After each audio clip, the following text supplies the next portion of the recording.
Everybody, how's it going? Steve Bauman here. And as you probably understand from the title, today I'm going to be talking about a lot of the things that in my years in the industry and teaching, I've come to understand commonly hold people back from accomplishing their goal, which in the end, of course, is learning how to draw realistically in a competent way, in a confident way, to have the kind of abilities that are going to allow you to kind of proceed, as an artist, as a representational artist. Now, I want to make sure that also I get your comments and I get your kind of questions about the things that you feel like are holding you back. So in the comments section, feel free to type in any questions. I'm going to be looking for comments and questions that are related very much to this topic.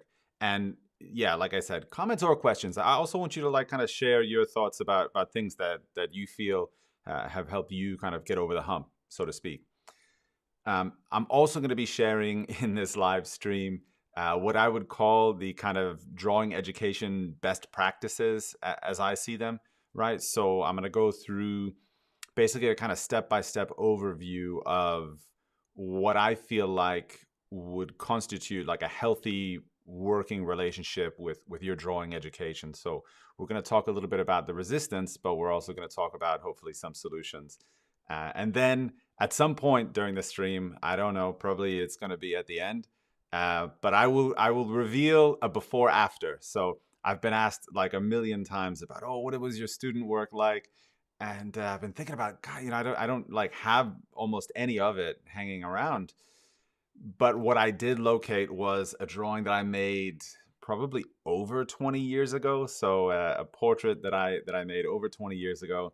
And then I'll give you a kind of before after of that. I'm also obviously going to be talking about a lot of the things that I felt like held me back, which naturally have come to inform, what I view as my best practices. I imagine, by the way, that the audio is good. I'm getting a couple people in the comments also letting me know that the audio is just fine, and there's also some questions that have come in already. But what I want to do for now is I want to jump over to the super hype, majorly professional graphic screen that I prepared for just for this lecture, and we can kind of take a look at at the first idea. So. Essentially, right, not that you need to know, but I was taking notes about this week, kind of researching this topic because it was just kind of on my mind because I'm thinking a lot about my students and the people I work with on Patreon and what their pain points are. What are the things that are offering them the most resistance so that I can kind of speak to that. So I can give them a sense of perspective about what they're going through in that moment, right? And so... Sorry. Yeah. So I made some notes, and I'm just gonna start at the very top, but I have to get onto the correct layer to start that out. So at the very top, I have the basic kind of premise, the basic problem with a drawing education, the practical drawing education, because it's not something theoretical. It's a lot of theory that is intertwined with a lot of practical application. So this means that it is a subject that is easy to learn, but very, I haven't put in very difficult, but we should insert in here very difficult to master, right? You come across this all the time, of course, as a teacher working with students. They will have, in a way, like a misunderstanding of what that process of learning is, right? So when I was working with students at the Academy, for instance, I would work with them twice a day. I would be giving them critiques, kind of going around and talking to them specifically about their work. And so there's a lot of opportunities for them to hear what you have to say and then to try to apply it, right? But a frequent interaction that would occur would be that you talk to a student, you'd point at the drawing, you'd say, well, hey, you need to look here at the articulation of this contour and the way that kind of moves into the body through the overlap and how that relates to the form that indicates the shadow and light. And they would sometimes even interrupt you and say no, I understand that. I was trying to move on to this other thing. And quite clearly, what has happened in this situation is that they have learned the concept. They've heard about the concept. They could probably even repeat the concept to you. Maybe they even read a book and they can quote some lines in that book about the subject. So they've learned it, but they're not really applying it. Now here, I'm using the word master because it's a convenient catch-all, right? To have an expertise in something. But we could even replace that with just to apply. It's easy to learn, but difficult to apply. So I think that the first thing that you want to do in considering the resistance that you're experiencing is to try to understand, like, or rather try to get a sense of like self perspective and self vision and say like, am I understanding what the actual premise of my education is, right? Because also, and it's very tough nowadays, actually. Well, let's say this: with all the information online, there's things that are easier and there's things that are like more challenging. Um, there's no difficulty to have access to all the information, but access in this case is not like internalization. Like it needs to be a part of your practice, a fundamental part of your practice, in order to be to say that we've applied it, that the learning has kind of taken place, right, or come to a sense of completion. So this is the basic premise, right? You're learning a practical and applied knowledge, and so it's a combination of theory and practice. I just want to check through the comments and make sure that I'm getting everybody in that's in. By the way, I wouldn't be a YouTuber if I didn't ask you just if you wouldn't mind to hit that like button. Maybe if you think the content is halfway interesting, to subscribe. That would be a big favor to me. But let's move ahead and kind of get into what I consider, like I said, the best practices for, or my version of the best practices for a drawing student who is trying to kind of apply themselves to their education. And it actually starts with, wait a minute. Actually, what is my next topic? Oh yeah, I was going to skip over. I wanted to bring up like a little bit of kind of my own experience about like resistance that I faced, and in a way like how that shaped who I became, I think, as a teacher. I grew up certainly not in a pre-internet era, but I definitely grew up in an era in which drawing education was not like this ubiquitous asset online. That in fact, like online art schools, I've only come to be aware nowadays with other people that I work with, letting me know that maybe 15 years ago, 10 years ago, Glenn Vilpu was like doing these online drawing workshops and things. I wouldn't have even had the space to understand that was a thing, let alone apply myself to like kind of online education. And so I went from being at a high school that was, I mean, just your generic average high school in Miami. And, I had an art teacher who was influential, though he was not a representational artist. He didn't draw stuff that looked like stuff.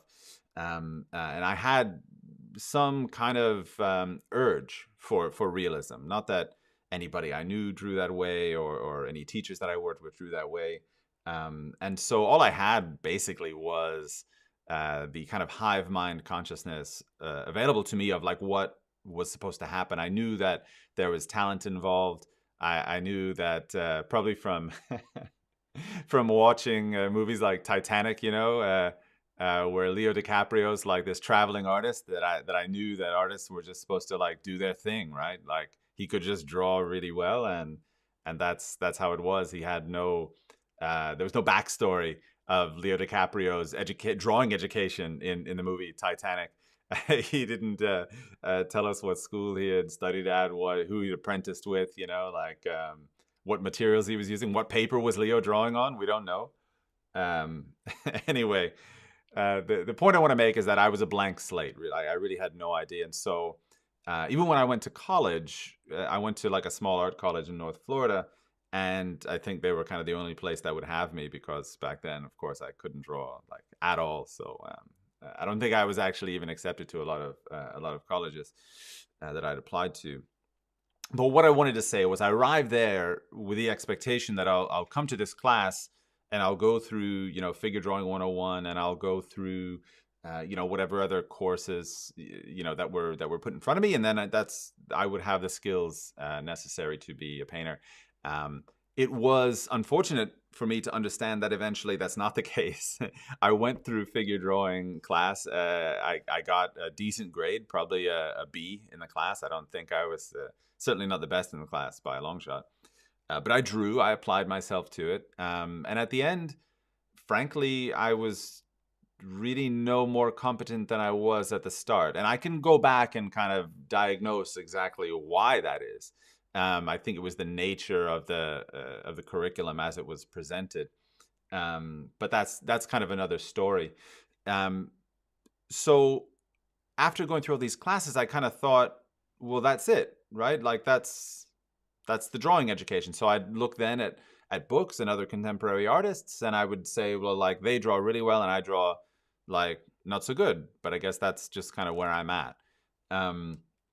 And I was misunderstanding that, in fact, like the drawing part was really just a technical and craft issue, but it never really been presented to me that way. That you could create a series of skills and a set of skills that could apply to different contexts and help you kind of understand it from that perspective. For those of you that have watched me for a long time and listened to me talk at length a lot, you'll know that I'm somebody who likes to have like a very technical understanding of what I'm doing. The poetic, artistic stuff, I'm a little bit less interested from a craftsman perspective. I love to make artistic paintings and artistic drawings and things, and I love to express myself through visual media. But like in general, I feel like that's something that I kind of do myself.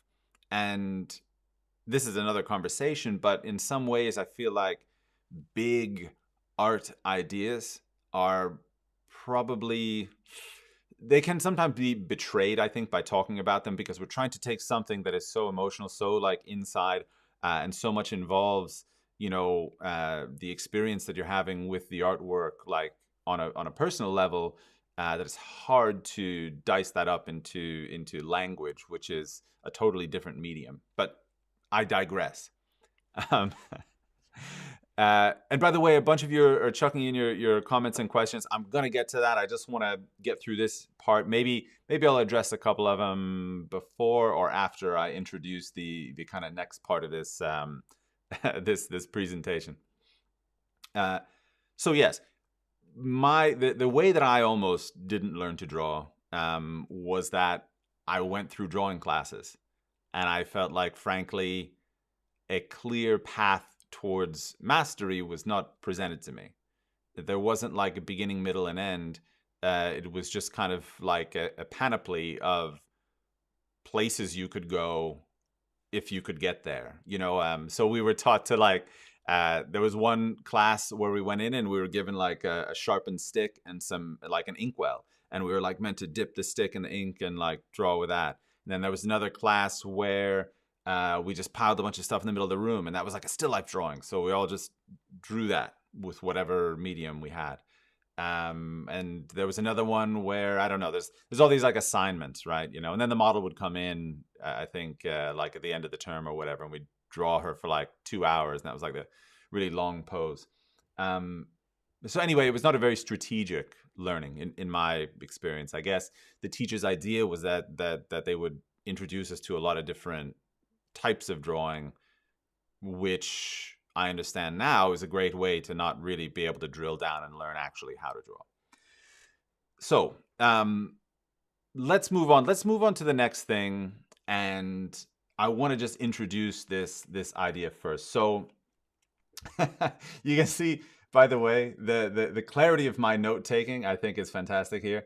I'm supposed to segue now from the conversation about my sort of bumpy, rocky early drawing education into an acronym that has various different, like, what's the word? Like, different people use it like differently. They'll substitute, a different word for the R and a different word for the T, whatever.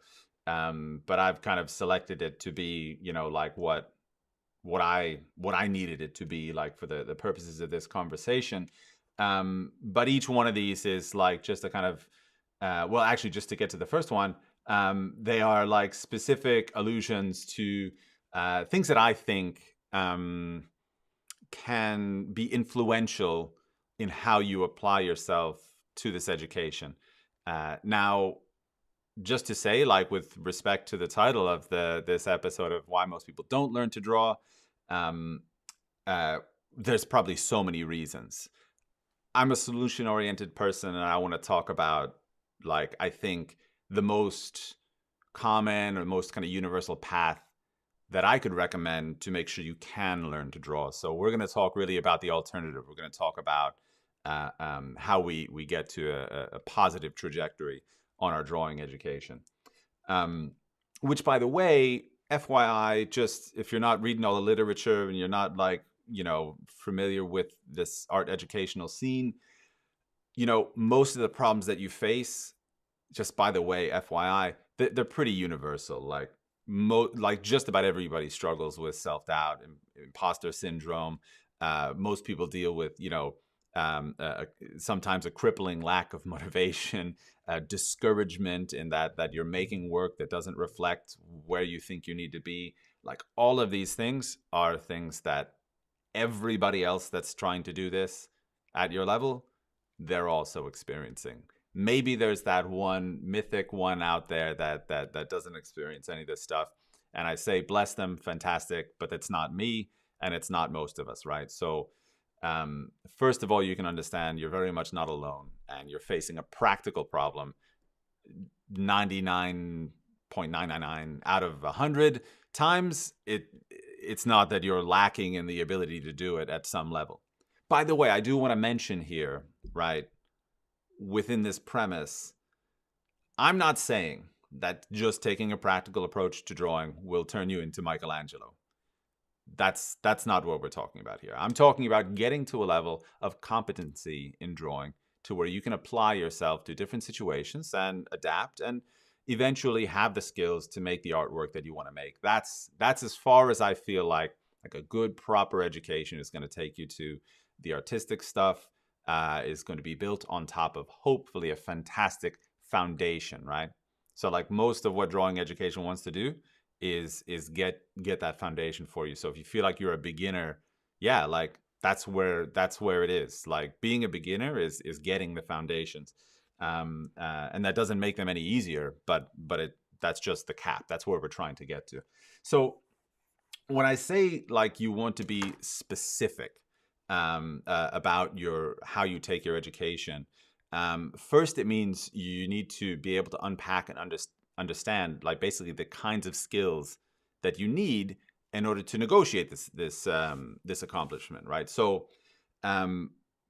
just to relate back to my own experience, I went into a figure drawing class and I thought to myself, now I'm going to learn figure drawing. It was this like opaque box of a subject that I need to learn, right? But the reality is you kind of can't learn things like that, especially like practical trades like drawing. What you need to do is to be able to break it down into basically smaller skills, right?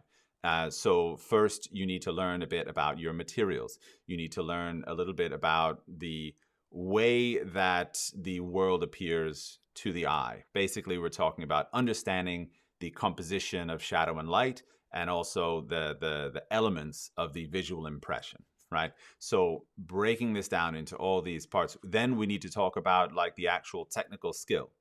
Can you get an even value on a paper? Can you hold your pencil comfortably and in the right way? Is your setup also conducive to the way that you're trying to draw?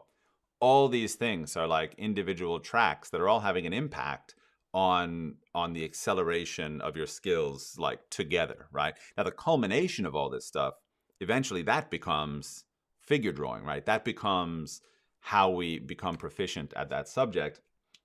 But what I would recommend to you out there facing resistance is try to understand like in which of these criteria the resistance is. Is it an issue of technique? Is it an issue of concept? Is it an issue of sometimes, frankly, mileage and experience? Have you done 10 drawings, right? There are things that are intuitive about your interaction with drawing that you need to experience in order to kind of what's the word? Be able to progress, essentially, right? Like for me, I'm a big preparer. I love nothing more than being ready for something, right? So, before classes in the morning when I was going to school, I'd be sharpening my charcoal, getting my paper ready, getting everything up on the model stand like an hour before I ever needed to do it. I just wanted to be like ready, and basically it kind of, some of it came out of a feeling of inadequacy or like that imposter syndrome that I felt like I needed to make up for not being very good at drawing. So I did everything else that I could do to like to get through the situation, right? I felt like there were things that I could control, right? Like being there early, getting my materials ready, doing all this stuff. There's things I couldn't control, like I couldn't draw the model well enough. So I tried to take care of all the things that I could control. But that's also something for you to consider, right? That there are things within your control. I mentioned this, do 10 drawings or whatever, 10 portraits or whatever, 10 figure drawings, before you start to, I guess, kind of question your ability. I say that because I know that for a lot of people or a lot of students that I interact with, will ask a lot of preparatory questions. They want to be ready. They want to be ready. They want to be ready. And some of the things that I find them asking, if they actually just did 2 or 3 drawings, they would already have the answer to it. So they're asking for like an abstract answer to something that is really only practical. Like, how do you make an even value? Well, I could take like 20 minutes and explain to you in hopefully appropriate language all the things that go into making an even value. Or I could tell you like 2 or 3 things, and you could try it 2 or 3 times, and then you'd understand essentially like how to get to that value. It's not that there is no theoretical knowledge inside that. It's just that you just need a little bit, and then you need experience along with it. So figuring out where your deficiencies are, by breaking down the goal into like basically smaller subsets or smaller skill sets. Yeah. Let me just look really quick at some of these comments. There's a lot of comments. There's a lot of really cool comments coming in, and I want to find what's the right time to pause because I have 4 more points that I want to make. Let me go ahead and just grab a couple of the comments and just see if we can wedge them in here before I go on to the next one. Dan Magyari says, when I draw, I don't know when I'm finished or just can't seem to finish. I think I've been there before. For me, I'll tell you what it was. There was actually like, in a way, a theoretical knowledge that was missing. I'd been taught a lot about like 2D shape design, and that's really how I approach so many things, even like halftones and form.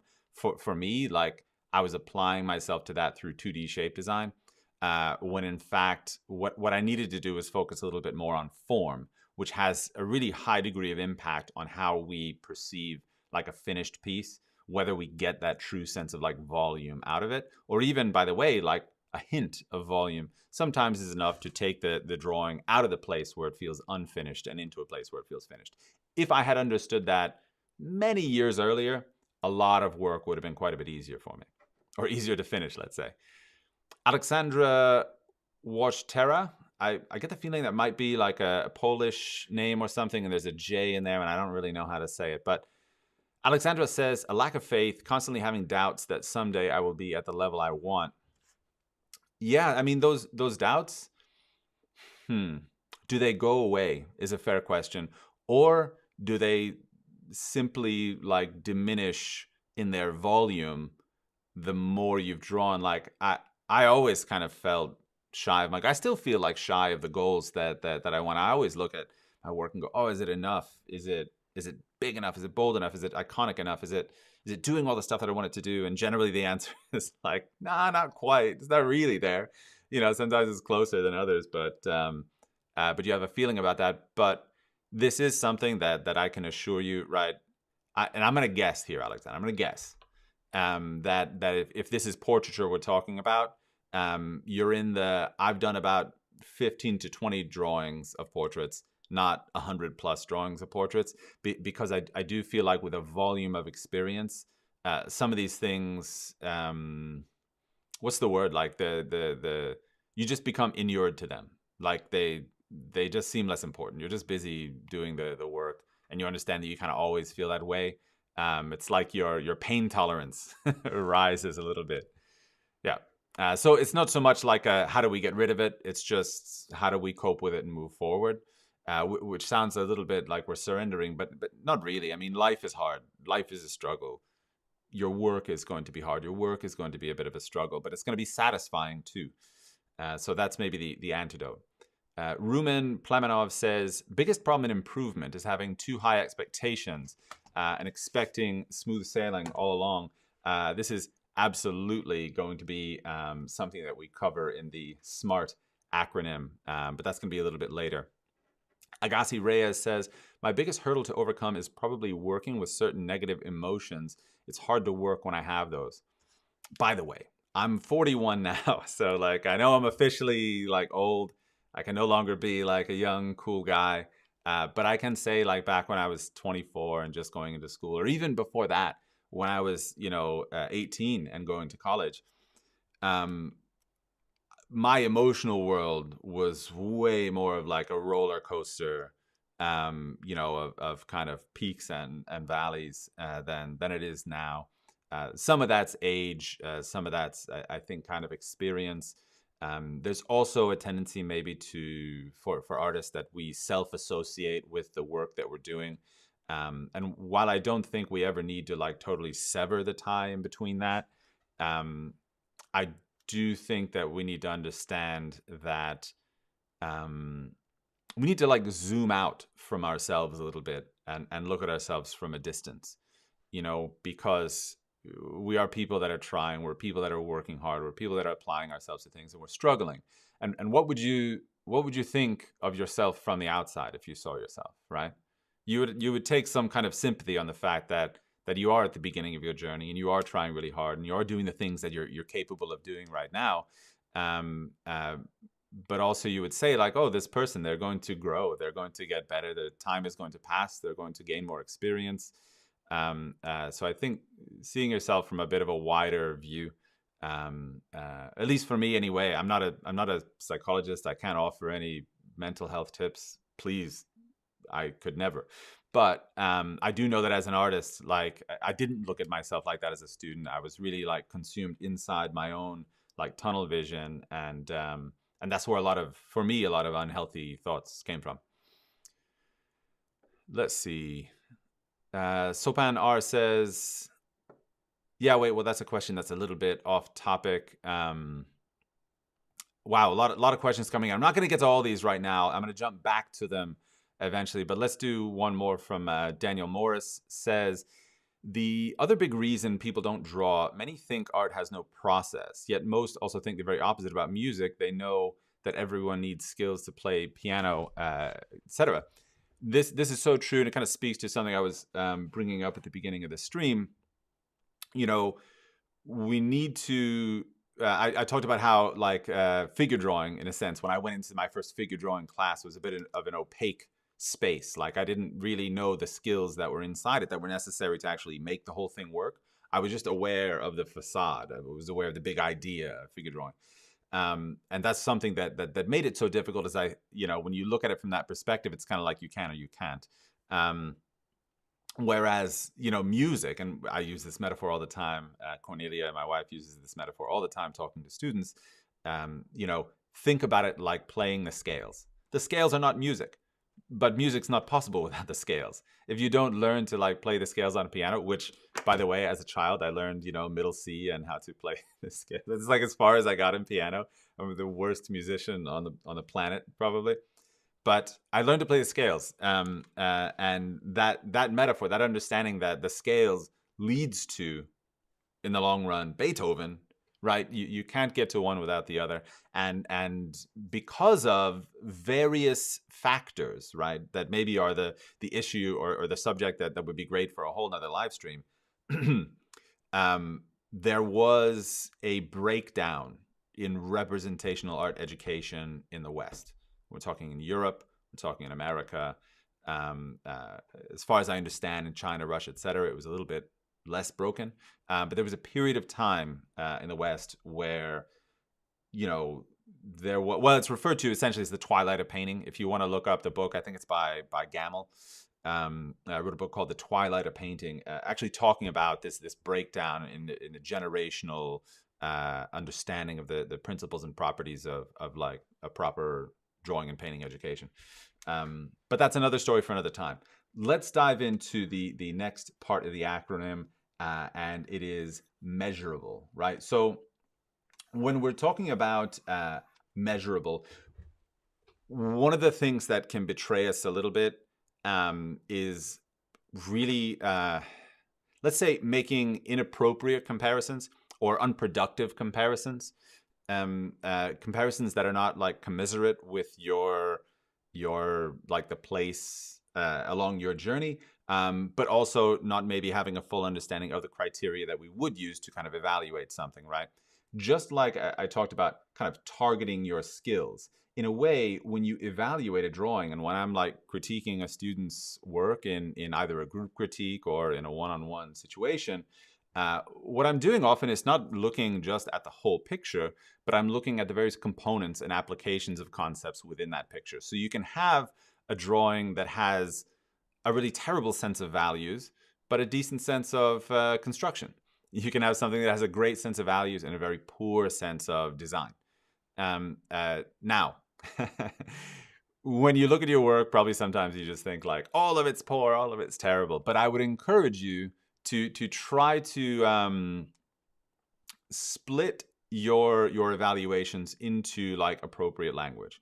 Look at the proportion. Look at the design. By design, I simply mean like the shapes and the expressions of like linear shape that make up the basis or the foundation of the drawing or painting. Look at the transitions and gradations. Look at the overall impression of values and the organization of values. Look at the composition, the spacing of the composition. Now, all of these things, you need to like deepen your knowledge of each one of them to be able to appropriately evaluate your work. I mean, in a way, this is why probably the holy grail for students is to get good critiques.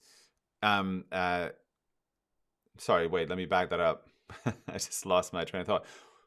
What I wanted to say was one of the reasons, why for students getting a good critique is really so important is because their skills at self-critique are not yet like developed up to the level where they have a full understanding of the different criteria that go into a good critique of their own work. Because eventually, by the way, the one-on-one critique session that you might have with me, or the group critique videos that you might find on my Patreon, those are a primer. Those are a passageway between where you are now and you self-critiquing appropriately. Like eventually, if the work that I'm doing is good and the teaching I'm doing is good, I will become obsolete because you will be able to self-evaluate. When I'm working in my studio now, whether fortunately or unfortunately, I don't have anyone looking over my shoulder anymore saying, hey, Stephen, the ear, is a little bit high in relationship to the other, or the center line of the face, the construction of this, or the form over here doesn't turn. I have to do that. And eventually, by the way, of course, you have to do that. So understanding the criteria that makes your progress measurable will help you to understand the progress you're making. What I'm going to show you like later on in the stream, between a drawing I did 20 years ago and maybe just a couple of years ago, this is something we can take if we wanted to. We could take some time to point out exactly what changed in between the two. And sorry, I just dropped my stylus. And take a look then at what that means in terms of the measurables in that particular instance.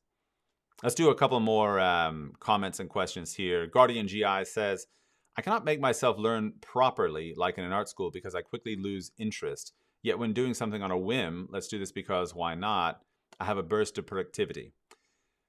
Yeah, I mean, I think that can be, that can be an issue because in some ways, like, one of the advices that I give to students all the time, and especially this was like when students would come into my crochet course, Crochet is a 99-hour course split up over 33 weeks of the year when I was teaching it at the academy. And everybody comes into crochet, which is, by the way, is like sculpting the body from the inside out. So we start with the skeleton, move out to the subcutaneous anatomy. Everybody comes into crochet red hot and on fire. They're like, man, I can't wait to get into, well, I want to sculpt the forms and I want to do this and I want to learn the anatomy and yeah, I want it all. Let's do it. And then like after week 4, when they were trying to like sculpt, you know, whatever, like a 3-dimensional pelvis and rib cage, like all of a sudden, like that fire is burning lower and they're coming later to class. And then eventually like their sculpture just sits in the corner and doesn't get worked on every week. A big part of being a student is trying to, I think, master a good balance in between like hot and cold passion, right? That hot passion is that's what you feel when you're coming into class the first time, the first day, and all your aspirations are like out there in front of you and you're feeling like, I'm going to go grab them and I'm going to get all this done. Cold passion is actually what it takes to get there, right? Because it's not going to happen the first week. In fact, probably the first crochet that you sculpt after 33 weeks is probably going to be okay. You know, having gone through the process, you'll have assimilated a lot of knowledge and learned a lot. But mastery is not there yet, right? It's maybe when you do your second crochet or maybe even your third crochet that you really like dial it in and you got it. And like, you kind of know that process inside and out. Well, not the unfortunate thing, but the reality, Guardian GI, really is that you need to get in touch with that part of you that is consistent. Get in touch with that part of you that has a little bit more of that cold passion, which I would just describe as a focused attention that is equal over time. Is there a way to kind of create this? I think maybe understanding what your goal is, like really setting yourself a goal. I think a lot of times when I get distracted or I get into an activity that I just kind of drop after a little while, it's because I don't have something I want to do with it at the end, you know, like whether it's becoming a professional artist or whether it's like drawing a good portrait of your mom or dad or your sister, your boyfriend or whatever. You know, having some kind of goal in mind, I think will help you through the dips in your excitement about a project or your focus in a project. Let's see. Everett is saying, hi, Stephen. My end goal is to be a painter. I understand that drawing is the foundation, but I'm wondering how far should I take drawing to get the most benefit towards my painting skill? I wouldn't say, oh my goodness, the worst metaphor just entered my mind. So do you know how bees make honey? So bees have 2 stomachs. And the first stomach is where the honey kind of goes, the pollen kind of goes into, right? And then the second stomach is where they send the pollen to if they want to eat it. Now, that honey that goes into that first stomach, or not the honey rather, but the pollen that goes into the first stomach, when they get back to the hive, they regurgitate it. They don't vomit it because it's not digested. I mean, because it hasn't gone into that second stomach yet. But they vomit it out, and then like another whole set of processes go on that turn it into honey. But people have a little bit this idea about like, you know, like drawing and painting as an education. It's like you go through drawing and then you go into the painting stomach, right? And then that's where you become a painter. But the fact is that you actually vacillate in between the two. When I was a student, I went through the drawing program and I started to paint, and then I went back to drawing. And painting really informed me so much about how drawing actually works. And then what I was able to do with drawing in that time went on to inform more about what I did with painting. So when Harold Speed talks about learning the two in tandem with each other, this is a part of what he's talking about. Now I think in his book specifically, I think he might be referring to like getting to know on a technical level things about how paint works while you're kind of learning to draw, so that when you come to paint, you're not like starting afresh. Because listen, pushing around like this sloppy paste is not an easy thing to do to make a picture. So you need to learn a lot of things before you do that. But I would always suggest like allowing one of these to inform the other. So it's not so much that you're going to learn to draw and then learn to paint. It's a bit of a cycle. It's a symbiosis, if you will. But I know we're not like too far in. We've only been here for about 40 minutes. But let's go to the next one. I'm going to talk about attainability, right? And my feeling about this one, though important, is that you want to be careful about how attainable you make an attempt at something, right? Because naturally, what we're talking about here really is if, for instance, I walk into my first drawing class and I say, I want to make, multi-figure compositions like Michelangelo's Last Judgment in the Sistine Chapel. Like, that's what I want to do today. That's not an attainable goal. You can't walk into a drawing class and have any expectation whatsoever of like reaching that point. What you can expect to do is to start to build your skills. And if that's your long-term goal, then we have a good trajectory to go, because we know like the things that you're going to need to do to kind of attain that goal, to learn that, right? That being said, there's a saying out there, and I never remember who I'm quoting or the exact quote, but I'll tell you this is a quote of someone at some point. They have said something to the effect of, one of the worst things that can happen is that you aim too low and attain your goal. So while I think you should have realistic expectations and search for attainable goals, right? Attainable steps, attainable, projects, I don't think that you should be too humble. I used to think about it like this when this is more like around the time of my graduation, a little bit after. I feel like I kind of understood this really well, that I actually needed two kinds of projects in my life. I guess I would still call it like in my education, because even though I knew some things, there's plenty that I didn't know. I needed projects that I could accomplish, right? Like, so a small still life, a single head portrait. By the way, this is like, I just, 3-4 years of study. A single portrait, or whatever. Yeah, like I said, a small still life, a little interior, a drawing of a sculpture, things like that I could do, and I could kind of like, just flow through my process and just kind of be in the flow and kind of do my thing, and have that good unconscious kind of work time where you just build up habits. But then I also needed projects that were like a little bit out of grasp, because those were, where I would kind of level up a little bit more, Now, I wouldn't always attain those. In fact, let me tell you that right now I spent a lot of time in my life doing projects that were very unattainable, that I tried to paint things that even probably now I would struggle to paint. But the point is that, I would try them and that would push me a little bit further. I should have mixed in a little bit more of these accomplishables. But I think that in choosing attainable goals, I want you to be careful that you don't take that to mean only choosing projects that you can do, only choosing tasks that you can accomplish already, because that's the comfort zone, and that can lead to, mastering that one skill. Nothing wrong with that. But staying there perpetually, well, that means you're lacking that sense of progress. So find a balance in the attainability of the goals that you're shooting for. Let's go ahead and look at another couple of comments coming in. Kyber Kylo 77 says, I always worried that I'll wake up one day and just forget everything about drawing. It's always a battle starting a new drawing every time. Kyber, this really sounds like, that, well, it's something actually I'm going to mention a little bit later on. So maybe let's hold off for that. But really, we're talking about routine. Productivity is a habit, and it is a habit that requires that cold passion I talked about, and it requires you to, I think, really to have that kind of discipline. Now, discipline, usually we associate discipline to this idea that like you're doing something you don't want to do.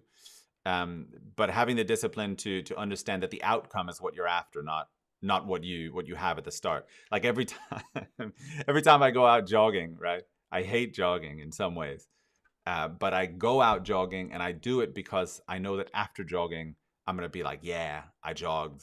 That was good. I feel good about me. I feel good about having done it. It benefits me. Like all the things that I want are at the end of that, even though at the start of it, I know I'm about to do something that sucks.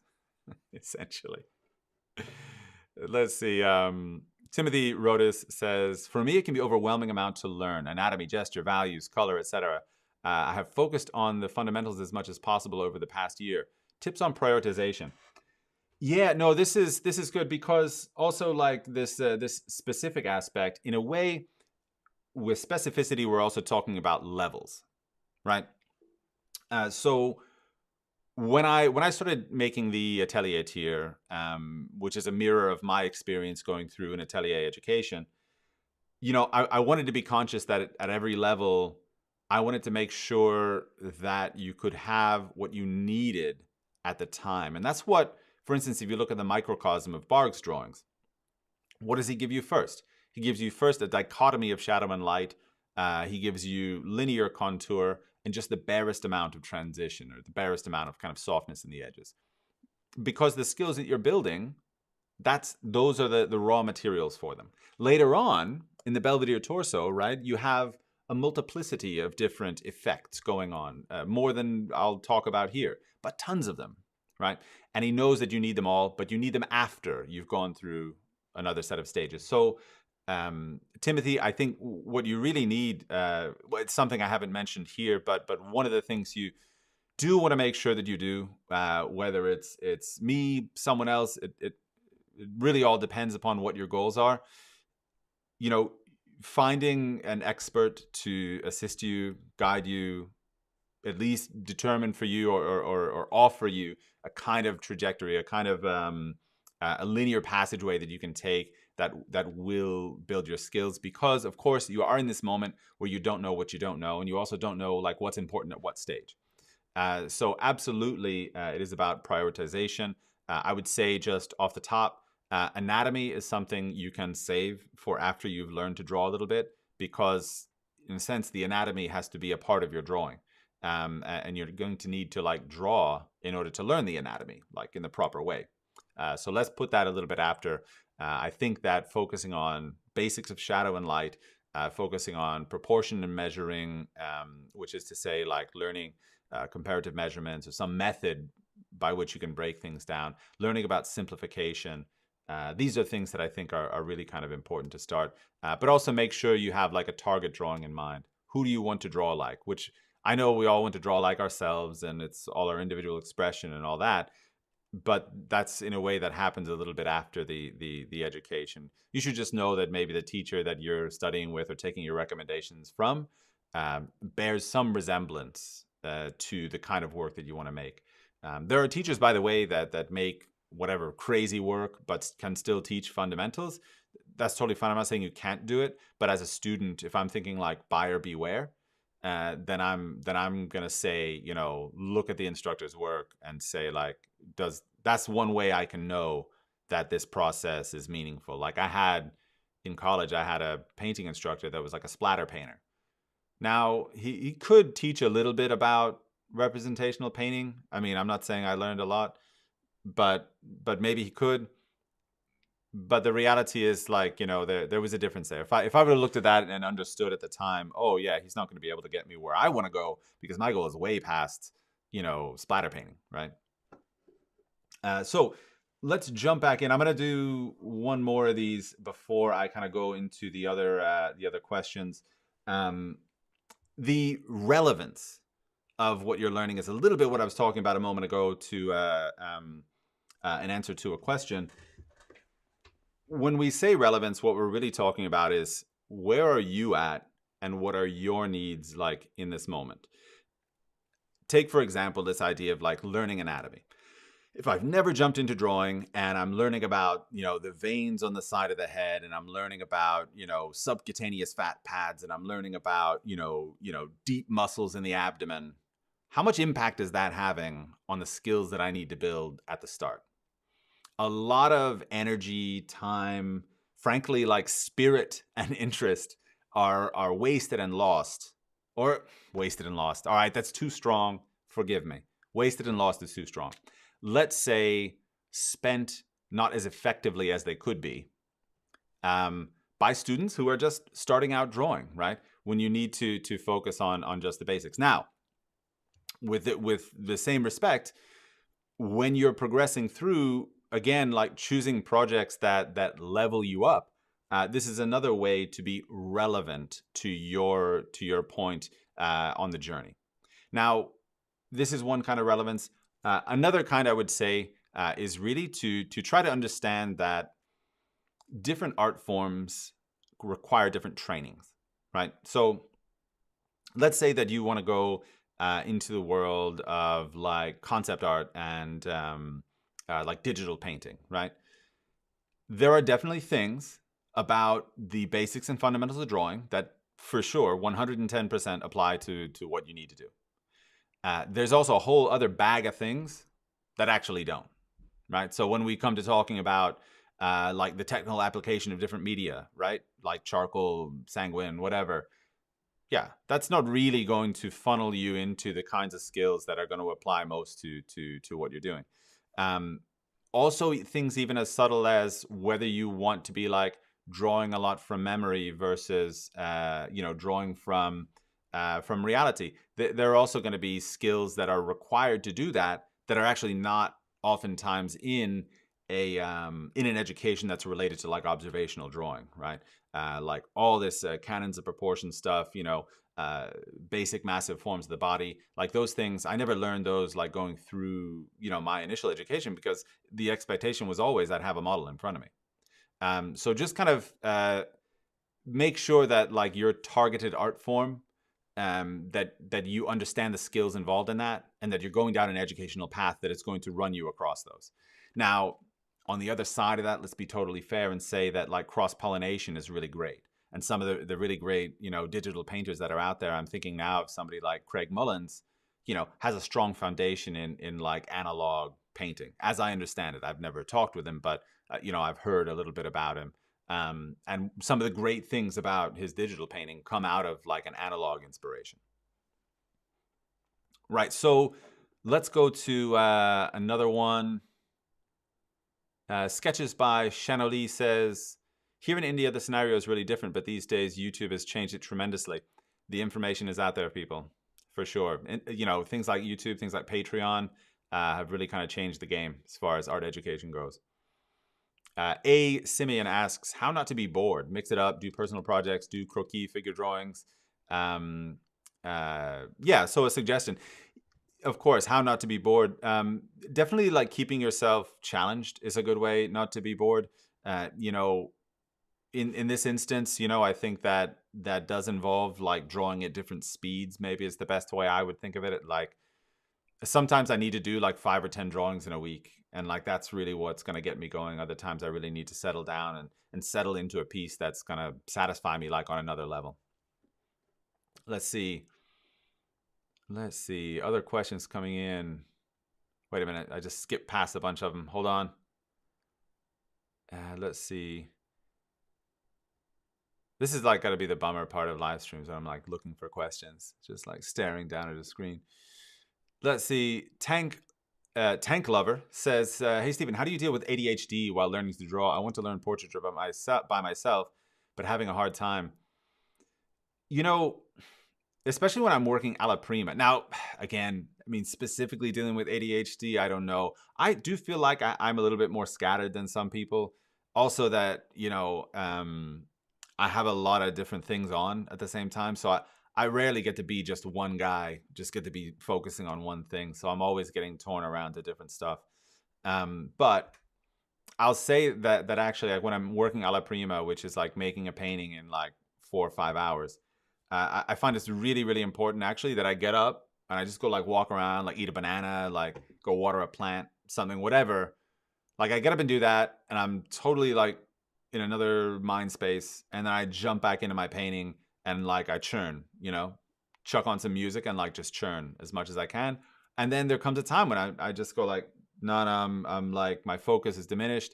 I'm going to go for that walk again. I'm going to go do another thing and then like kind of jump back in. So I do feel like it's possible to like pace yourself like that, to jump in and jump out, preserving then the intensity of focus when you're fresh. Iron Fist says, my problem as an adult who has no background in the arts is that it's really hard to find materials to learn from that doesn't assume the student has the basics of drawing. Yeah, it's a thing, Iron Fist, that I do understand. I think that, speaking again of my own situation, I did Patreon for a while, not really knowing what I was going to do with it. I mean, my first videos didn't even have audio. Like, I would just draw. And some people found value in that, and that was great. But I also then I realized pretty quickly, oh, wow, like I can really expand this. And it wasn't until later I thought, yeah, no, I mean, like, though in my day-to-day practice, like the basics are really way behind me. I mean, the basics are way behind me. When I initially learned the basics, when I didn't know them, is way behind me. Um, and so I thought, well, why don't I just go back to that? Why don't I go back to the simplest possible things that I can do that are going to give people kind of access to the knowledge that they need? Not to product place, but if you go by my Patreon, actually, the Drawing Essentials series is a series of videos I made exactly for this purpose, right? Because there's a whole language and a whole world of visual phenomenon that you just kind of need to get locked in before you try to like just draw stuff. So I think a lot of the content that you are getting out there now is like a really master artist, like rocking a fantastic painting. But that's not really always what you need. So I know that what I can offer is like drawing essentials, center line construction, the conceptual sphere. There's a lot of basics videos on my Patreon that you can go to. And I know some other artists out there are kind of starting to cater to that audience as well. JD Anarchy says, do you believe visualizing is a big part of the learning journey? Because I have noticed that visualizing before starting helps with my end results or finished pieces. This is something I remember a lot from skateboarding, in fact. And I got this idea maybe from Michael Jordan. But he was talking about like seeing himself make the shot in his mind before he made the shot. And I used to think about this when skateboarding is like visualizing, like watching myself in my mind going through the motions that put the kickflip into the 50-50 grind and like, backside 180'd out. Like just going through that in my mind like over and over and just trying to see myself do it. And in a way like that kind of gets for me anyway, it got my body into that place where my physical memory was kind of engaging, or my physical memorization was kind of engaging with my imagination in a way that was conducive to executing. Now, for sure, like choosing a target in your drawing is really important. This is why, I think these mood boards that I talk about a lot, and eventually I promise I'll do a mood board live stream where I just talk about a mood board that I'm working with for a specific idea. But this helps you to kind of break down and understand like what your aesthetic goals are. And once you know what they are, you can kind of choose projects that are like tailored to those aesthetic goals. Let's go on to the last one. And of course, like of the 5 acronyms, I think it's just important that your goals are kind of time bound. Now saying something is time bound creates a kind of pressure. And if you know me, then you understand that I believe a little bit that some pressure can be good for you. Now, not all pressure is good, and not all quantities of pressure are required. Sorry, wait. Excuse me, folks. It's a live broadcast. I have to burp sometimes. But things being time-bound, I think is important because, number one, it puts a little bit of pressure on you to perform. Number two, it puts you into a situation where a project cannot go on forever. This speaks to an enormous problem that I had. Let me just say it again. This speaks to an enormous problem that I had for many years. And it is that when I was a student, the only painting procedure that was formulated or recommended was really to kind of keep repainting things. Now, this presupposes eventually that you will repaint it in one moment and eventually come to a feeling that everything is right. Now, if you're an artist, you understand you never actually come to that feeling. So if you do not set for yourself a procedural endpoint, you will paint into oblivion, or by the way, or draw into oblivion. What has been the most helpful to me, probably in the last, let's say, 5-6 years, is that I've really set myself a pretty clear timetable procedurally about my oil paintings, right? I do an underpainting. I do a first pass in color. I do a final pass in color in which I wrap up the painting. If in all of those 3 stages, in those 3 painting sessions, I manage not to get it I'll allow myself to do a couple glazes and scumbles. Beyond that, there's not much more that I'm going to contribute to the project at this point that I haven't done. You know, I would just be relying on a little bit of luck to kind of get over the line. Which, again, if you know me, I'm not a big relier on luck. I believe as much as possible in trying to be, consistent and making a product. Wait, what am I saying?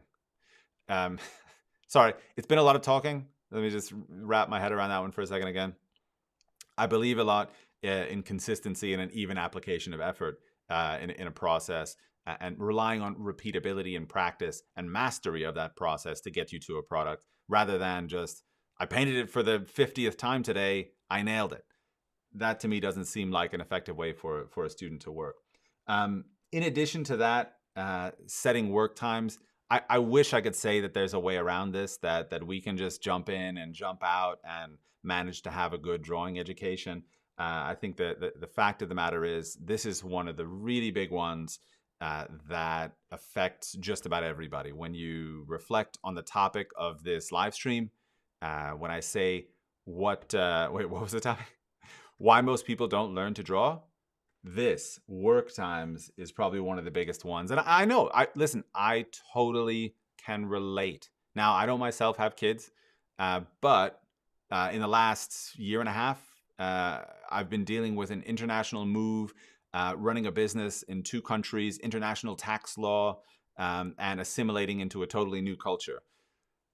That's a lot of work, and that's a lot of work that isn't related to, being in front of an easel, drawing and painting. Eventually, if I don't schedule the time, if I don't give myself the time, there's not really another way that I'm going to take the time.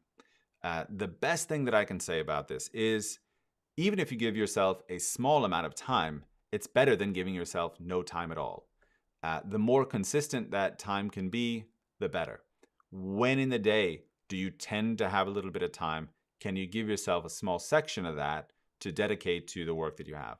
Also, and this is enormous, this is really such a big part of this, it's really actually like a physical part of this, that really enables the conceptual part, but you need to remove as much as possible the startup resistance, right? So if I had to come into my studio and I had to pull my easel out of the closet, and I needed to set up my drawing board, and I needed to get out my iPad and get my source image, and I needed to go find my pencils in the other room, and then I needed to sharpen them, and then by this time, I've just spent like 45 minutes before I can even start drawing. That's 45 minutes that I could have been drawing. So as much as possible, it doesn't have to be the best studio in the world. It doesn't have to be, a 40 square meter, north skylight, amazing studio with one of these winch easels that you can that you can turn this gear and it goes up and down or whatever. It just needs to be a space that can be undisturbed, right? That doesn't have to be used for other stuff. I have like a little tabletop easel that I've shown people on live streams and on Discord before.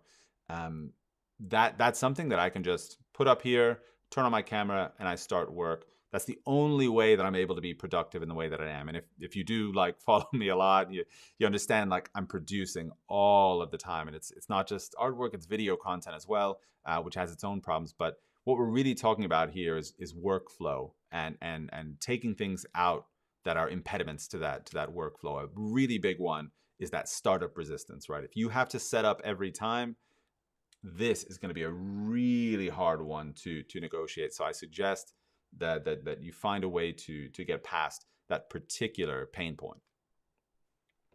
So listen, there is an absolute ton of questions. I've gotten through my my S.M.A.R.T acronym. So in a way, I've said my piece about the best practices that I feel. Let me say that again. I've said my part about the best practices that I think I can offer in terms of creating for yourselves a clear pathway for your education to take place. Now, this isn't going to work for everybody in every case, but very often, very often quality advice doesn't come like that. There are going to be some things in here that just aren't possible for you. There are going to be some things here where you're not able yet to, for instance, understand how to measure the criteria of your progress. Maybe you don't have access to a teacher that can kind of teach you one-on-one. This is okay. You can take the parts of it that you can make work, and that would be better again than taking no steps at all towards that consistency and progress. What was I going to say? All right. What I'm going to do is I'm going to take a couple questions, and then I'm going to reveal the drawing that I made 20 years ago. So you can see the before after. You can see basically how I got to SMART, so to speak. Let's see. Art A says, I'm having a hard time maintaining my enthusiasm for projects sometimes. I think 30 hours for real art students is about 2 weeks on the project. 30 hours for me is about 2 months. This is very much, this is really a great point. One size does not fit all. And for your schedule, what it sounds like as a series of shorter projects actually would be far more productive. Now, it might feel like, you know, those shorter projects don't get you to where, you know, the super refined Bouguereau-like painting that you're trying to make, but they are practicing skills, and that repetition actually can be very valuable. So I think actually for a lot of students online, you know, taking as much as possible kind of bite-sized projects, or at least bite-sized parts of projects, can be, I think, really, really, really helpful in that respect. Let's see.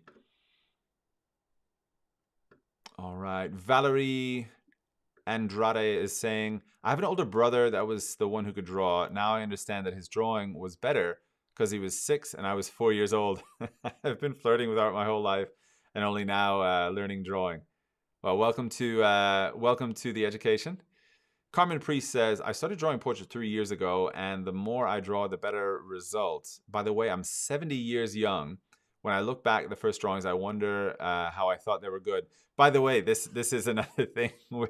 You will feel at the beginning of your early drawings, or sorry, at the end of your early drawings is usually that they're a little bit better than they are, and you'll look back at them and have this similar imagination that how did you not see it at the time? Let's see. I'm just trying to get to a couple of relevant questions here.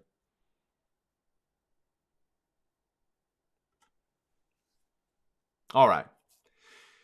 John Fernandez Beltran says, do you have any advice for people who want to start drawing but feel they are too old to master? I'm 34 and I'm scared to do it just because I feel it's too late. I went to the academy at 24. I think the average student that I taught over my years at the academy was probably between 24 and probably 40.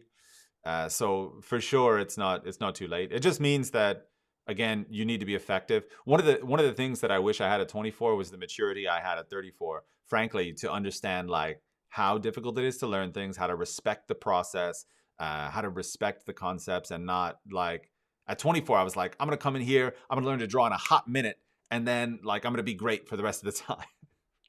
I was like, for real, for sure was my attitude going to school. And it was a harsh awakening when I realized that didn't happen.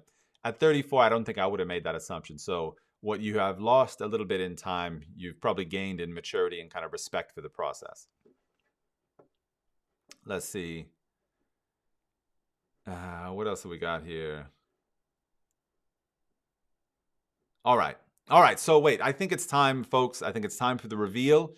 If you are watching right now and you had a good time watching and think I'm a decent guy, please like the video, subscribe to the channel, all that stuff, yada, yada. But let's get to the show. Let's get to what we're all, let's get to what we're all waiting for here is my embarrassing drawing. Let me just get rid of these layers and... So this first drawing, let me give you the preface, right?